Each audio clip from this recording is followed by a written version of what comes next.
네, 이번 코너는 취재 파일입니다. 관심사가 큰 경제 이슈를 하나 골라 심층적으로 파헤쳐봅니다. 바로 어제였죠. 주식 공매도 전면 금지에 들어간 첫날이었는데 주가가 급등하면서 그야말로 불장을 연출했습니다. 이 주식시장이 과연 오늘도 그 열기를 이어갔을지 투자금융부 정지석 기자와 함께 알아보겠습니다. 네, 안녕하십니까? 네, 안녕하세요. 네, 어제는 아주 활활 타올랐는데 오늘 그죠. 주식시장 분위기 어땠습니까? 네, 오늘 주식시장은 어제에 이어서 이틀 연속 사이드카가 발동되는 것처럼 널뛰기 장세가 연출됐습니다. 네, 주식 거래가 정지된 거죠. 맞아요. 네. 네, 대신 흐름은 완전히 상반됐는데요. 네. 역대 최대 상승폭을 기록했던 어제와 달리 오늘은 코스피와 코스닥 모두 2% 안팎으로 하락 마감했습니다. 네. 이를 두고 시장에서는 하루짜리 공매도 금지다라는 음. 조롱 섞인 비유까지 나왔습니다. 네네. 어제 순매수 행보를 보였던 외국인과 기관은 오늘 매도세로 전환했고요. 또 그나마 개인이 국내 증시의 수급을 뒷받침했습니다. 네.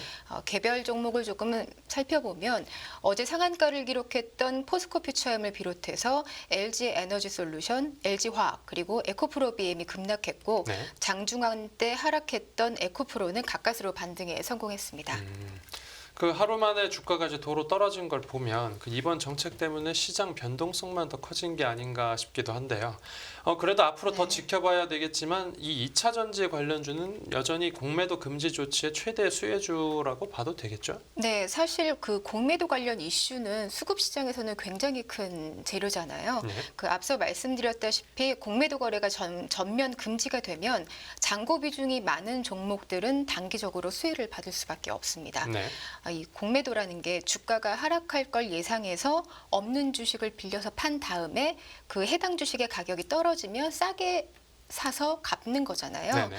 그러니까 공매도가 금지되면 당연히 잔고가 많은 종목들은 상환을 위한 환매수, 그러니까 쇼커버링의 반사이익을 누릴 수밖에 없습니다. 그러니까 어제 거래에서의 대표적인 종목으로는 LNF나 에코프로 등이 대표적이겠죠. 공매도를 걸어놨다가 이제 급하게 막 사들이는 그렇죠. 거죠. 네네. 네.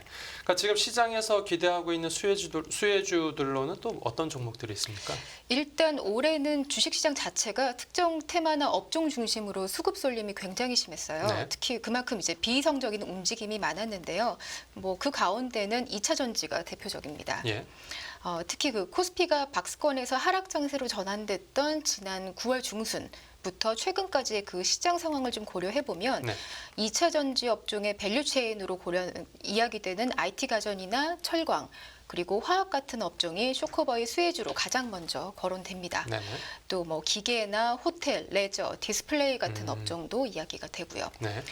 개별 종목으로는 그 시가총액 대비 공매도 잔고가 많이 쌓여 있는 호텔신라 네. 그리고 롯데관광개발, SKC, 후성, HLB, LNF 그리고 에코프로 정도가 거론되고 있습니다. 네. 아까 설명해 주신 대로 아무래도 이제 공매도 잔고가 많은 종목들이 그죠?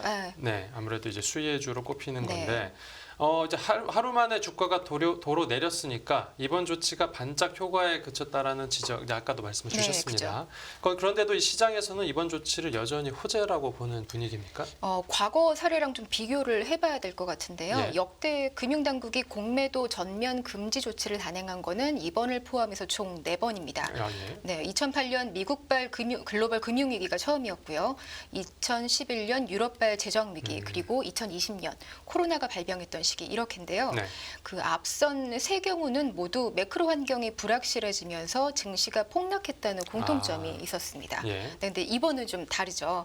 네, 이미 8월부터는 그 시장에 사실 좀 부담을 줬던 것이 미국채의 금리 레벨이었거든요. 네. 근데 그 금리 레벨 수준이 좀 떨어지기 시작했고 네. 또 통화 정책 관련한 어떤 불확실성도 좀 줄면서 사실상 글로벌 증시는 오르는 추세였어요. 최근에는. 네. 그래서 이제 예전에는 그 금융당국이 꺼낸 공매도 금지 조치가 어떤 증시의 급락 국면에서 안전판 역할을 해줄 수 있는 카드였다면 네. 이번에는 반등 국면에서 꺼낸 만큼 오히려 수급에 어떤 힘을 더 실어줄 수 있다라는 기대가 나옵니다. 다만 조금 걱정되는 부분은 그 개인 투자자에 대한 수급 의존도가 조금 더 커질 수 있다는 건데요. 네.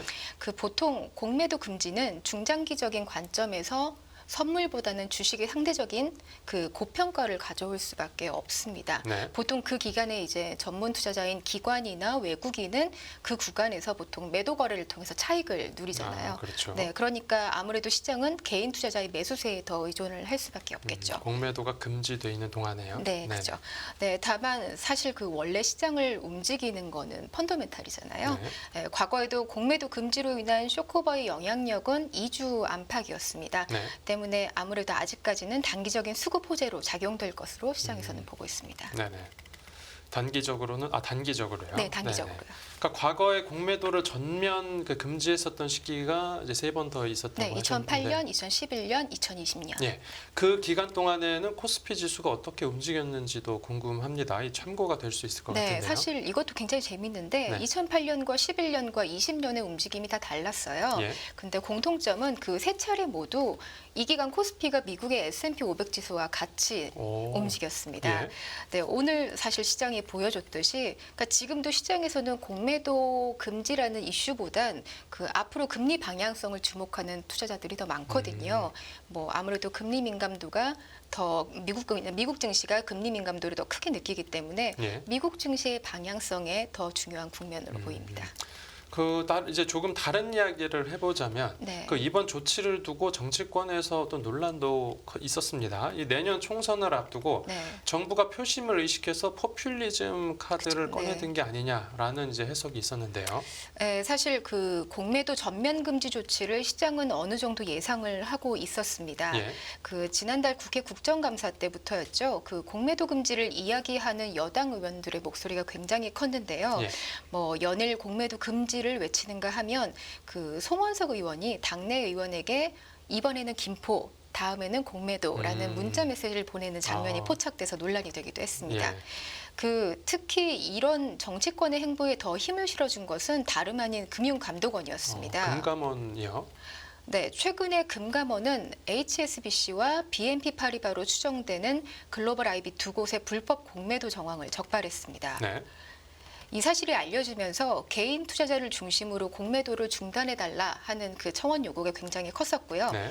국회 국민동의 청원에는 공매도 제도 개선을 요구하는 5만 명의 목소리가 모이기도 했습니다. 네네.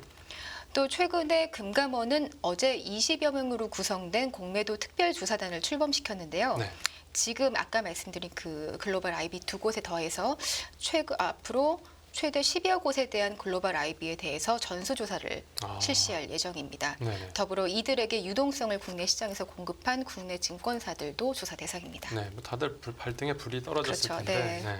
아무래도 이복현 금감원장이 검사 출신이다 보니까 네. 이 원장의 의지가 담긴 행보라고 보는 시각도 많을 것 같은데요. 그런 면이 없다고 하기는 좀 어려울 것 같아요. 네. 지난 5일이었죠. 공매도 전면 금지를 발표했던 브리핑 현장에 그 김주현 금융위원장과 이복현 금감원장이 함께 자리를 했습니다. 네. 이날 두 수장은 이번 조치가 내년 총선을 앞둔 정부의 포퓰리즘 행보라는 비판에 굉장히 선을 긋고 말씀을 했는데요. 예, 예. 그 배경으로 가장 먼저 설명한 것이 최근 금감원이 적발한 불법 공매도 사례였습니다. 그 특히 이날 이복현 원장은 어제에 이어서 오늘까지도 공매도 금지가 꼭 필요했던 시장 조치임을 강조하면서 사흘 연속으로 불법 공매도 세력에 대한 척결 의지를 굉장히 피력했습니다. 그러니까 자기들은 불법 공매도 때문에 이 조치를 한 것이다. 한 것이지. 정치적인 네, 카드가 정치인- 아니다라는 얘기죠. 네네. 네, 이 원장의 주요 발언을 조금 살펴보면요. 단순히 깨진 유리가 많은 수준이 아니라 유리가 다 깨져 있을 정도로 불법 공매도가 만연해 있다. 공매도 금지 조치는 총선용 정책이 아니라 네. 선진적 제도 개선을 위한 불가피한 선택이다. 네. 또 공매도 금지를 활용한 시세 조종에 엄정하게 대처하겠다 등의 다소 강력한 발언들이 많았습니다. 네, 너무 강력하게 얘기하니까 더 의심스러운데. 네. 이 공매도 금지를 요구해왔던 개인 투자자들 사이에서는 그동안 금융당국을 향한 비판이 좀 많지 않았었습니까? 네, 뭐 사실 금융당국에 손을 놓고 있었던 거는 아니에요. 예. 네, 꾸준히 제도 개선을 좀 해왔었고 특히 그 세 번째 공매도 전면 금지 조치가 시행됐던 2020년에는 공매도 관련 불법 행위에 대한 처벌을 강화했고요. 또 유상증자 기간 중에 해당 주식을 공매도한 사람이 증자에 참여하는 것을 제한했습니다. 예. 또 대차거래 모니터링도 한국거래소 시장감시위원회와 함께 강화했고요. 네네. 네, 근데 이 중에 가장 주목할 만한 조치는 그 불법 공매도에 대한 처벌 강화입니다. 네네. 이전까지는 과태료만 부과할 수 있었거든요. 근데 이걸 2020년 12월 자본시장법을 개정해서 네. 그 형사처벌 그리고 아. 과징금 부과까지 가능하도록 했습니다. 네네. 네. 그 이제 금융당국이 이제 내년 6월까지 이제 공매도를 공매도 한시적인, 한시적으로 전면- 금지를 하고 네, 그러면 이제 그동안 네. 공매도 제도를 뭐 손보는 일을 하는 겁니까? 앞으로 이제 금융당국이 어떤 걸 하는 겁니까? 네, 맞습니다. 지금까지 제도 개선을 했지만 여전히 비판이 좀 있기 때문에 공매도의 시장이 특히 개인 투자자에게는 조금 불리하다라는 시선이 굉장히 많기 때문에 예. 일단 금융당국은 조금 더 나아가서 현재 공매도와 관련된 불공정 문제가 재발하지 않도록 반복되지 않도록 내년 6월 말까지 이 공매도 금지 기간 동안 조금 더 전향적인 제도 개선안을 만들 생각입니다. 네네. 그 예를 들면 그동안의 개인과 기관 간의 공매도 주식의 대주 상환 기간이나 또는 담보 비율 차이 때문에 그 소위 기울어진 운동장이다라는 비판이 굉장히 많았거든요. 네네. 그래서 이 부분을 근본적으로 해소할 수 있는 방안을 찾겠다는 겁니다. 네. 그 실제로 현재 차입 공매도와 관련해서 개인 투자자의 상환 기간은 90일이에요. 하지만 외국인과 기관은 제한이 없습니다. 이게 그 대주 상환 기간의 차이가 있다는 거고요. 네네네. 주식을 빌려서 빌릴 수 있는 기간의 차이가 있다는 네. 거고요. 그 주식에 대한 담보 비율 역시 개인은 120%인데 그 외국인과 기관은 105%여서 개인이 조금 더 담보 비율이 높습니다. 그러니까 개인들이 공매도 시장을 외국인과 기관이 놀이터다라고 비꼬는 것도 이런 부분 때문이고요. 네. 그래서 금융당국은 시장 전문가 그리고 금융투자업계 등 다양한 목소리를 담아서 가능하다면 입법안까지 검토할 방침입니다. 종합해 보면 이제 개인 투자자들은 뭐 대체로 공매도 전면 금지를 반기는 분위기인 것 같은데 네. 이 마지막으로 이번 조치에 대해서 그래도 우려할 만한 부분은 없습니까?